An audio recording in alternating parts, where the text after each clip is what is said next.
They're not taking the field for battle, but a band of brothers they are, each one willing to sacrifice and put it all on the line for one common goal. That's a parallel Marine veteran Lance Corporal Josh Frey can identify with. He's from Clearwater, an Iraq War veteran, nearly killed twice in the fighting. Frey's life is still shaken by post-traumatic stress disorder, but his love for the Bucs helps him keep it together. Thursday, as part of his healing process, he made a gesture no one saw coming. The lifelong Buccaneers fan gave general manager Jason Light one of his 2 Purple Hearts. I can't tell you how humbled I am. At first, they didn't want it. Like, no, we can't do this. And I was, I wanted to tell them it's not about, me and my Purple Heart. It's, guys that come home and would just, in a box, only receive a Purple Heart. Startled, just sent chills. It was a part of his healing, for us to have it and show his support for us, which in the grand scheme of things is not nearly as big as what he's done. Frey earned his first Purple Heart wounded in action in 2004. RPGs nearly tore him apart in Fallujah. The second came just 2 weeks before he was set to come home. That fight still haunts him to this day. His friend, Hudson native Lance Corporal Josh Dickinson, went into a house to battle insurgents. There were just so many bad things that happened that day when he passed away, and I went in, we tried to go in and save him, and that's when I got shot in my arm, and it was just the fog of war of just clearing the houses in Fallujah, and I really thought I was a goner. Severely bleeding, Frey required 6 blood transfusions and 22 operations to repair his right arm. I kind of had a feeling that I wasn't going to come home. But Friday night, Frey felt right at home as the Bucs honored wounded warriors at their annual night practice. The story of his grand gesture fresh in the minds of the Bucs players and staff. It inspires us that, there's a lot of people that have faith in us and are supporting us. I wanted to do something for Mr. Light because I knew he's a new GM. I have this optimistic feeling that, of hope that, we've had some ups and downs in the last few years, just like veterans, our ups and downs. But, together, if you get the right team together, the right unit, and, the right support, you can do anything. So as they take the field this season, Frey hopes the sacrifices his band of brothers and sisters made will inspire the Bucs toward that one common goal of victory. El Hadji Taco Fall is the tallest high school basketball player in the country. The first game I had played here, I couldn't play. It was way fast. But now it looks just like a regular game. A game he's built for. His high fives are low fives. His hands, nearly a foot long. Taco's wingspan, 8 feet. His shoes, almost both of mine combined, size 22.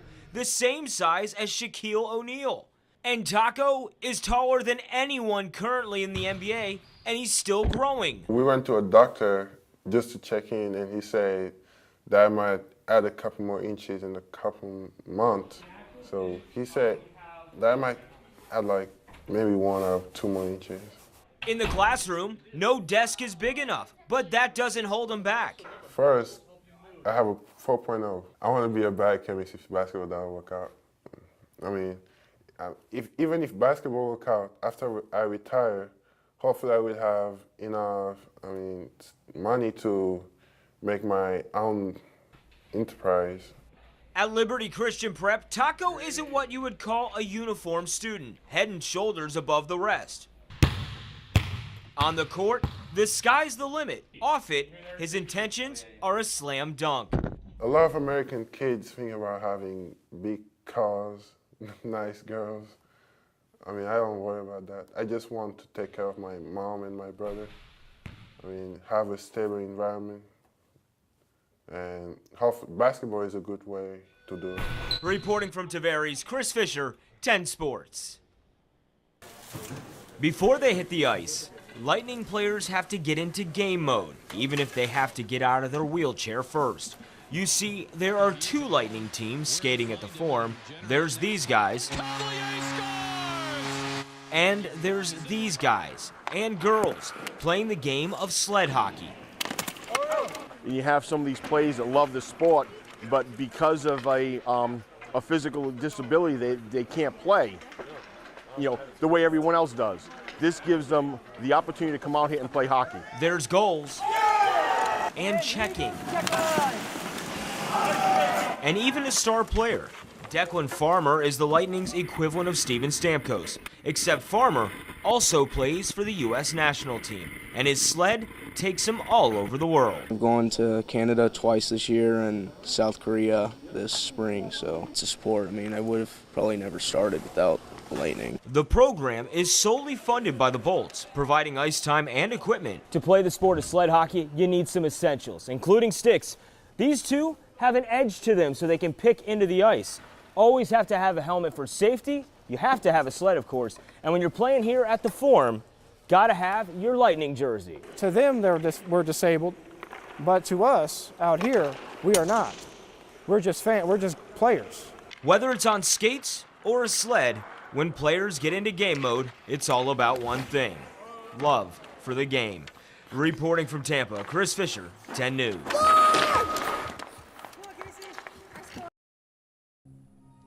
United by more than a number and a similar path, on back Florida country roads is where one NFL Hall of Famer's career began and another potential Hall of Famer's came to rest. Jerome Brown put fear in football players. The preeminent defensive tackle of his day, Jerome Brown was a charismatic quarterback crusher and an inspiration to Warren Sapp. Was sitting in Jerome's room and Warren says, "Let me tell you something, little Brown. You know that Jerome, your brother, was my idol?" I said, "Really?" Then he says, "Do you know why I have 99? Because he was my idol." Mirrored in their veracity on the field and their larger-than-life personas off of it, Sapp followed in Brown's footsteps from college to the pros. He was one of the great people I have ever known. He had a smile that could light up a room, and he had one of the biggest hearts in the entire world. The place closest to Jerome's heart? Brooksville, where he held free youth camps and peacefully broke up a KKK rally.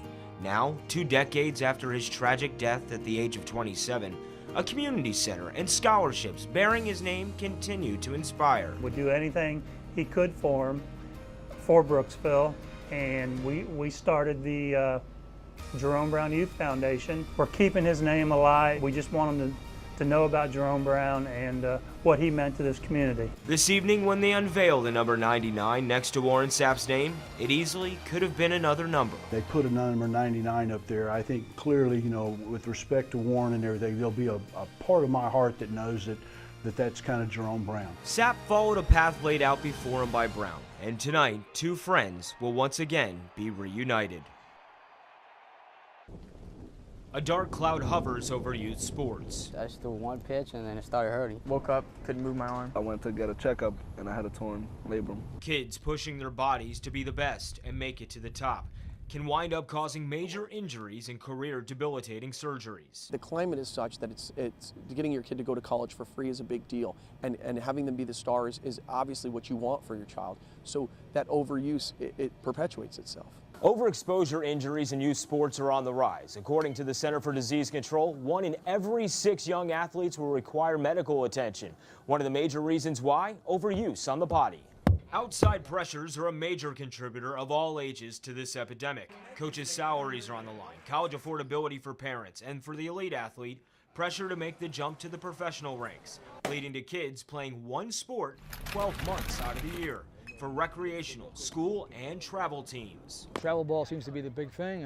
You pay a lot of money and you go to a lot of tournaments, and they think that more scouts there. St. Petersburg High senior catcher Aaron Houghton says scouts and coaches' livelihoods force them to push athletes. They want to succeed as a coach, but at the same time, maybe they don't understand the pain, so maybe they're just like, oh, you can play through it because it's not really that bad. That's why we're here, preventing a possible elbow injury.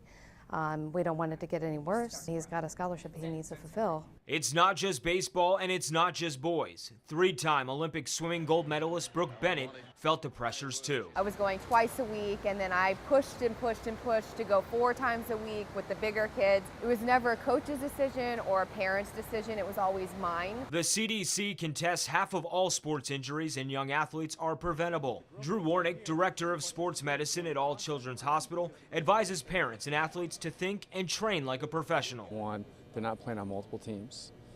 2, they're not guest playing for other teams. 3, they're not throwing the baseball at home. They're taking an off season, 3 or 4 months where they're doing a different sport or resting. While this dark cloud continues to hover, WTSP.com can shed light on preventative measures. In St. Petersburg, Chris Fischer, 10 News.